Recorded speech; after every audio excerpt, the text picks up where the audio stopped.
nouveauté, on peut avoir un supplément additionnel au-delà de ces 800 000 jusqu'à 10 millions d'euros. On peut avoir une subvention additionnelle si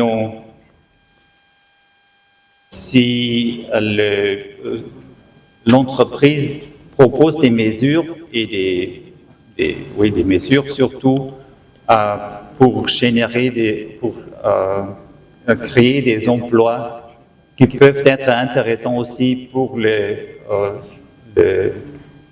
des entreprises allemandes. Parce qu'en Allemagne, on a une pénurie de travailleurs qualifiés, vraiment des emplois qualifiés dans quelques secteurs. Et avec cette proposition cette année, on essaie aussi d'avoir une situation gagnant-gagnant, c'est-à-dire on veut créer des emplois ici au Sénégal, mais dans des secteurs où peut-être il y a des possibilités de travail aussi en Allemagne. Et c'est par exemple le secteur de la construction, ça peut être l'industrie métallurgique et d'autres secteurs. Et on a identifié des secteurs où il y a une nécessité de créer des emplois ici au Sénégal, mais en même temps en Allemagne. Et on espère qu'on va essayer ça. Si ça fonctionne, on verra. Mais le but principal de cette initiative, c'est clairement gérer et créer des emplois, des bons emplois ici au Sénégal. Alors, tout à l'heure, dans vos propos, j'ai saisi que la personne qui doit porter son projet doit avoir, par exemple, 100 000 euros comme apport, si j'ai bien compris. Parce que là, vous parlez des chiffres d'affaires de 800 000 euros jusqu'à 10 millions d'euros. L'apport de la facilité il s'appelle cette facilité, est jusqu'à 10 millions d'euros, mais c'est seulement une partie du financement total, c'est-à-dire l'entreprise sénégalaise qui veut cet argent doit apporter, ça dépend du type de projet, plus ou moins la moitié de ces financements. Et la coopération allemande donne l'autre moitié dans ce cas-là. Mais ça dépend du type de projet. S'il vous plaît, monsieur, le Sénégal s'est lancé dans un processus de développement de l'agriculture. Hormis ces secteurs que vous avez ciblés, est-ce que du point de vue privé, l'Allemagne finance des projets qui individuels dans le domaine de l'agriculture pour accompagner le gouvernement du Sénégal?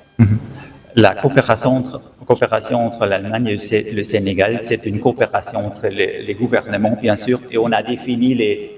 les secteurs de coopération. Pour le moment, l'agriculture en soi n'est pas une priorité, mais une priorité est l'appui aux petites et moyennes entreprises. Et cette facilité entre pratiquement dans cette approche de soutien, et si ce sont des petites et moyennes entreprises qui travaillent dans le secteur agriculture, on peut les appuyer. Pour nous tënk aussi wala rapidement comme ni ko directeur waxee man maay Djibril Maguette Mbengue man maay point focal KFW si projet bi nga xam ne moom la ñu tuddee investissement pour l'emploi. dafa nekk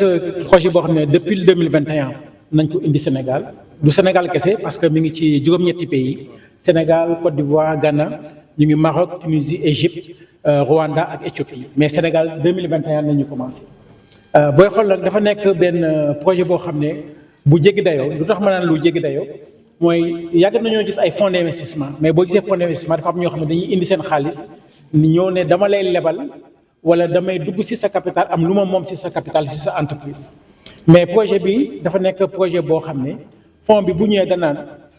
fan nga am problème bi nga xam ne da nga am ay problème d'investissement du ma la lebal du ma dugg sa capital du ma la laaj ay garantie mais dama lay may xaalis boo xam ne lenn kese laa la ci laaj mooy nga créer ay emploi ak nga former jeunes loolu kese la donc looloo tax mu nekk projet boo xam ne dañu naan un projet vraiment innovant et li tax aussi mu gën a am solo mooy dafa nekk projet boo xam ne du xaalis bu tuuti la booy xool montant bi nga xam ne moo gën a tuuti dafa nekk pratiquement lu ëpp genn wàllu milliard 525 millions de francs CFA mooy 800 000 euros te mën a dem ba juróom benn milliard ak genn wàll yoo xam ne le gouvernement allemand mën na ko may entreprise mu nekk entreprise publique comme entreprise privée pour ñu mën a créer ay emploi damay joxe benn exemple boo xam ne exemple bu simple la boo xam ne bëgg nañ suñu njiit yi gën ko dégg pour mën a gën a ñëw si fond bi gis nga boo amee nekkee maire wu benn commune waa nga am benn commune boo xam ne am nga espace boo xam ne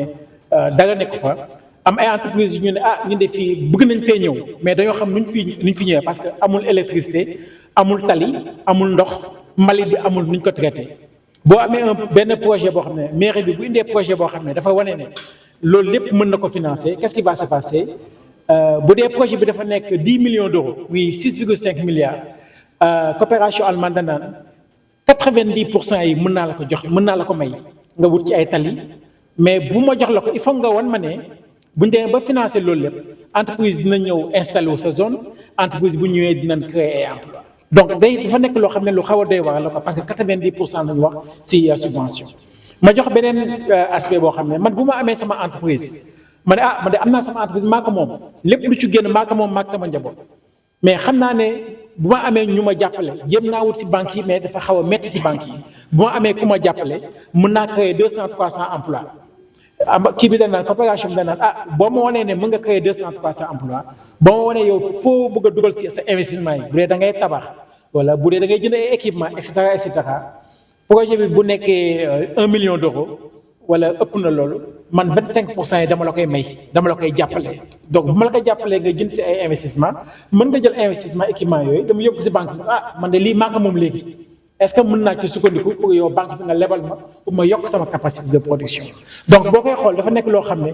lu benn fonds bu xaw a doy waar la moo tax Sénégalais yu bay gëmuñu ko woon ba léegi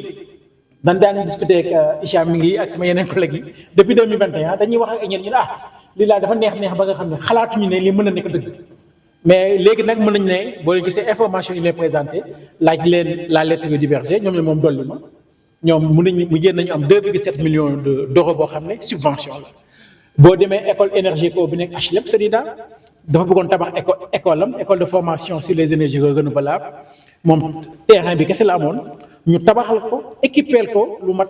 plus d'1 million d'euros boo xam ne dañ ko jox jàppale ko may ko ñu ko may nga dem Kaolack énergie nga dem Domitexka dafa nekkoon usine boo xam ne moo doon ancien Sotiba ak yooyu yàgg ngeen dégg Sotiba textile ni mu fi mele woon Lagos beeg yooyu ñu toog plus de fukki at yoo xam ne ñaar fukki at yoo xam ne usine bi dafa nërmeelu dee coopération allemande bi ne dama koy soqaliwaat mu nekkoon projet boo xam ne plus de 10 millions d'euros moitié bi 5,7 millions d'euros boo xam ne teg nañ ko sur table bi jënd nañu équipement yoo xam ne sànq rek ñu doon discuter am na équipement yoo xam ne ñu ngi si bateau yi am naa d'ici mois d'avril premier équipement yi na ñëw pour ñu soqali usine boobu te dafa nekk usine boo xam ne boo ko soqalee usine bi day soqaliku mais li ñu naan la chaîne de valeur ñiy mbay coton ñiy liggéey si yëre yi suñu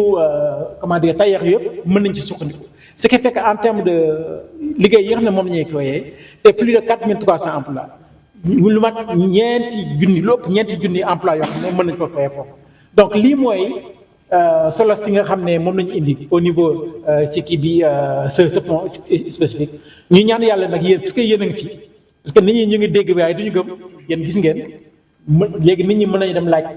lu xew lettre liberté Dolima lu xew Energeco lu xew si Domitexka et même actuellement ñi ngi xool ay projets yoo xam ne si agriculture si aquaculture yoo xam ne nekk nañu si phase boo xam ne xam naa ne fii ak ay weer yu buñ ko valider nit ñi dañu gën a xam ne secteur d'activité boo gis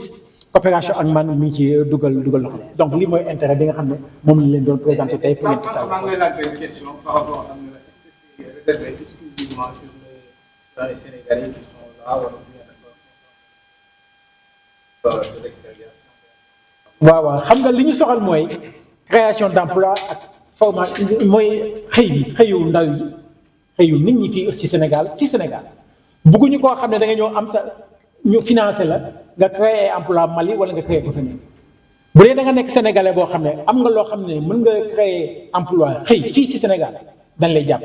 boo nekkee sénégalais nga nekk bitim réew am projet boo xam ne xaw na avancé fii ci Sénégal nga mën a créer liggéey fii Sénégal dañ lay jàpp waaw mieux boo nekkee marocain africain malien tout ça nga ne da ngay jógee Mali ñëw Sénégal créer usine Mali créer usine Sénégal créer emploi Sénégal mën na la jàppale aussi en tout cas ñun li ñu soxla mooy